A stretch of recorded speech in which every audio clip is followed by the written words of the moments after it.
Hey guys, I just finished my playthrough of Crisis Core Final Fantasy VII Reunion. Before we get too far into the video, do me a huge favor, like the video and subscribe to the channel. Also, we're going to be talking about some major story parts, so here is your spoiler warning now. Without further ado, let's jump right into the video. So I am actually fairly new when it comes to the Final Fantasy universe, with only having played the Final Fantasy VII Remake and Stranger of Paradise prior to Crisis Core. And while I absolutely loved Final Fantasy VII Remake, Stranger of Paradise didn't quite hit too well with me. I mean, I thought the story was decent, but just everything else about the game was just not really jiving with me. So I'm kind of like 50-50. One game I really loved and one game I thought was okay. This is a prequel to Final Fantasy VII, and it has a lot of the same and overlapping characters that we are introduced in Final Fantasy VII Remake. So even just that alone just had me super excited for Crisis Core. But unlike Final Fantasy VII, this game follows Zack's story, not Cloud's. Well, I mean, it kind of has a little bit of Cloud's, but it's mainly Zack's story. You play as Zack, and all of the events that happen in this game lead directly into Final Fantasy VII. Like, no joke, the last scene you see in this game is the very same opening scene in Final Fantasy VII, where it's got Cloud jumping onto the train in Midgard. Like, it's literally the exact same. Crisis Core takes place about 7 years before the events of Final Fantasy VII. And I do have to say, out of all the things that Crisis Core does, I feel like the story is one of its strongest, aspects here. The combat is decent. There are a few things that I didn't quite jive with me, and it's because it used to be a PSP game, and you can kind of see a lot of those PSP elements kind of bleed over into this remaster/remake. I think the guys that made this said it's more than a remake, more than a remaster, but not quite a remake, and you could definitely see that. But out of all of these different things, the story here is by far my favorite part of the whole game. This is Zack's story. You play as Zack. He is a soldier in the Shinra Electric Company, trying to make his way up to Soldier First Class. At the beginning of the game, Genesis captures Angeal, which is Zack's mentor and also the original holder of the famous Buster Sword. And after learning about his birth, Angeal also leaves along with Genesis, leaving Zack and Sephiroth to kind of piece together and figure out why both Genesis and Angeal left and what happened.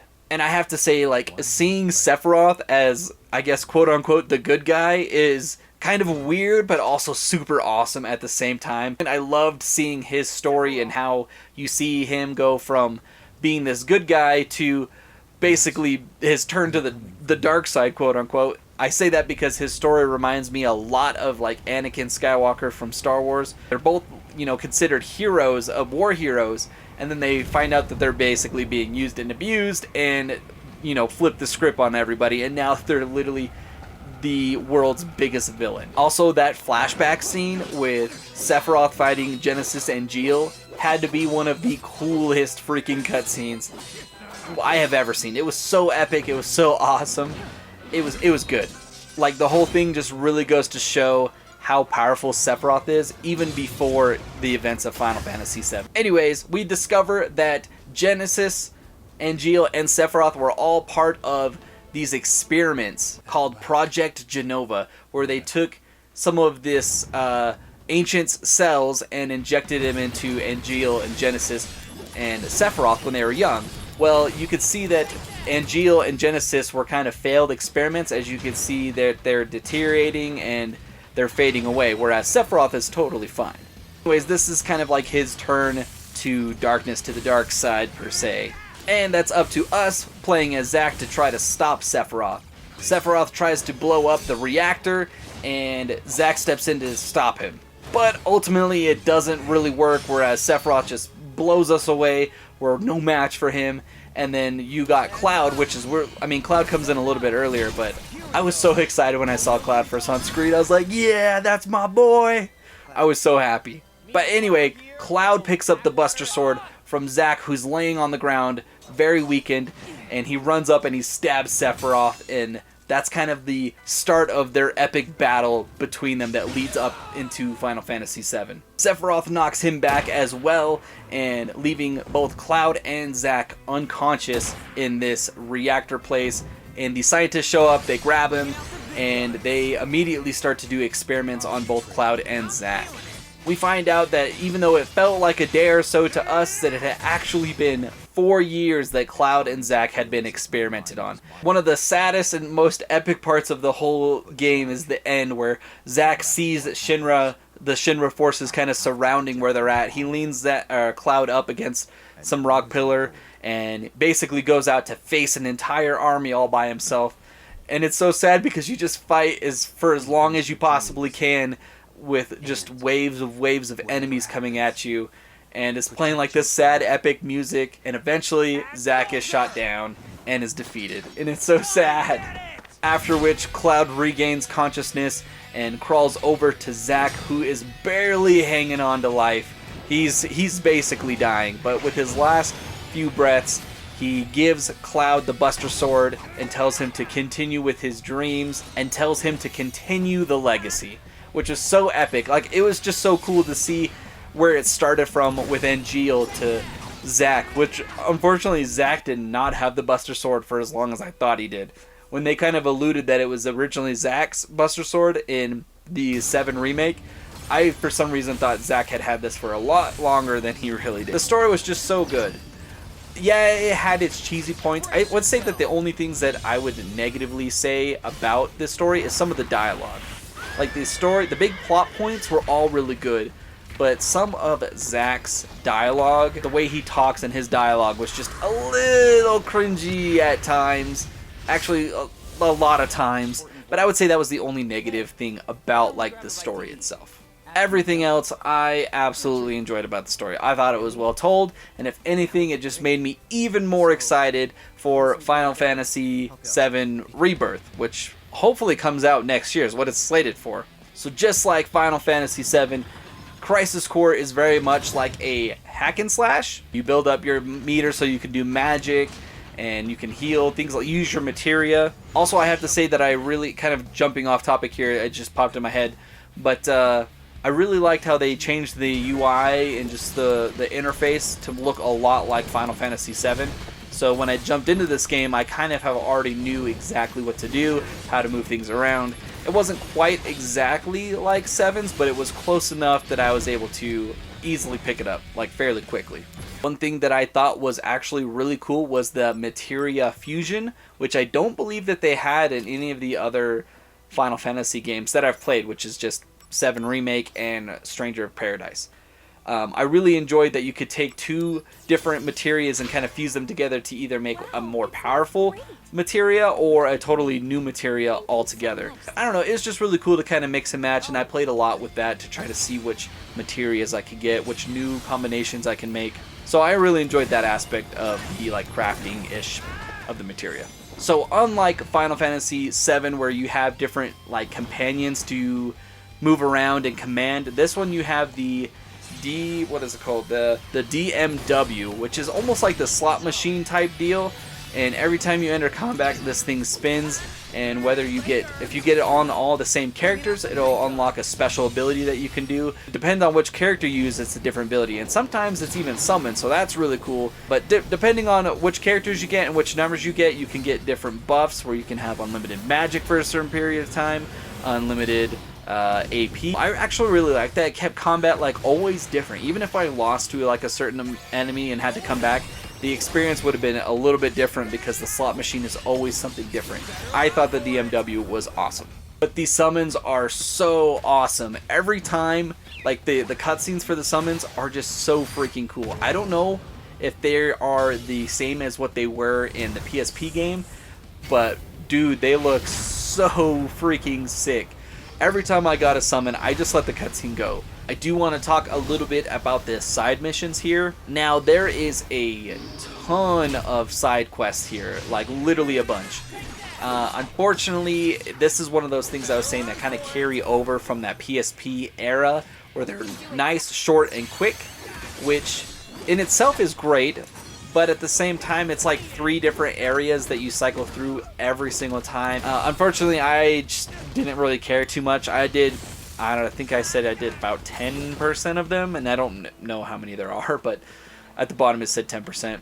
And then, I don't know, I just thought that they were kind of boring, to be honest, and probably the weakest part of the remaster / remake here.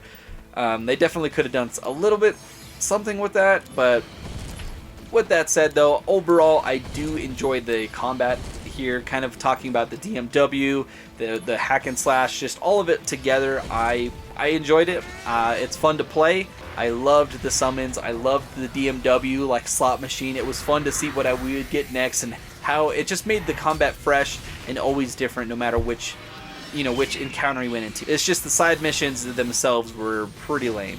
So another negative thing that I would say is that I feel like you can almost tell exactly where there's going to be an enemy, and I hated that almost every time that you would stop, it'd almost do like a small little loading screen. Thankfully, on the PS5, all the loading screens were literally like 2 to 3 seconds. They were not long at all. There's just a lot of them, which was really annoying, and there's a lot of times where you'd go through the city and then you'd go up the stairs, another loading screen. You'd go down, it would just be one hallway, walk all the way to the end, another loading screen. Go through something else, fight one enemy in a room, go to another room, another loading screen. So it was just a lot of loading screens. And like I said, thankfully they were quick, but it just happened so frequently that it was highly annoying. There is quite a lot of boss fights here, and I pretty much enjoyed all of them. Sephiroth was awesome, the summons were freaking awesome, Genesis was fun, Angeal was fun. Like, just to name a couple off the top of my head, I really enjoyed all the boss fights. They were awesome. And the last thing I want to talk about is the music. I thought the music was really good here. I loved like the rock that it would play whenever you'd go into combat, entering combat mode. Like, it was just really cool. And then that final music at the end where Zack's, trying to last as long as he could, it was awesome. Sephiroth's theme was great. Like, just the music itself was, I love the music in this game. It is very good.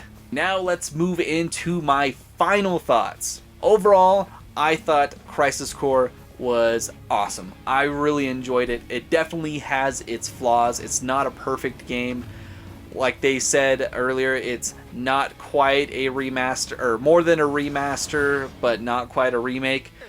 I wish that they would have committed to full remake, because some of the things that I didn't like the most were the stuff that they just didn't do much with. Some of the cutscenes were still the PSP versions, and they looked good, don't get me wrong, they still looked decent. The side missions, the dialogue, a lot of that stuff carried over from the PSP version, and it was just kind of like, oh, like I wish that you guys would have just, went full on remake. Like, you didn't have to do anything super crazy, but the gameplay is fun. The actual, like, the way it looks when you're actually running around and playing the game, that all looks great. It looks a lot like Final Fantasy VII. The story was awesome. Like I said, it's definitely the strongest part here. It answered a lot of questions, and actually, like I said, made me even more excited for when Rebirth comes out.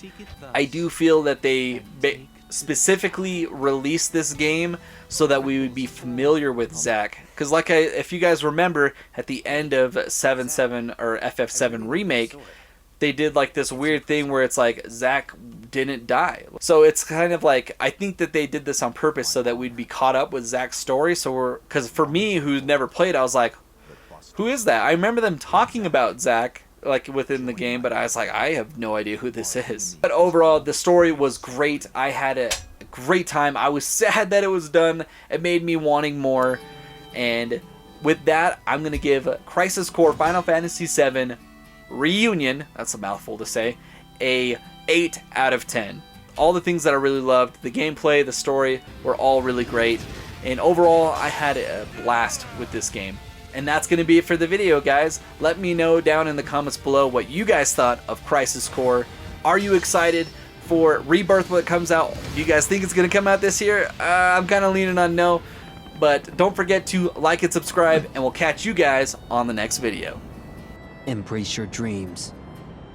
And whatever happens, protect your honor. As soldier! Come and get it!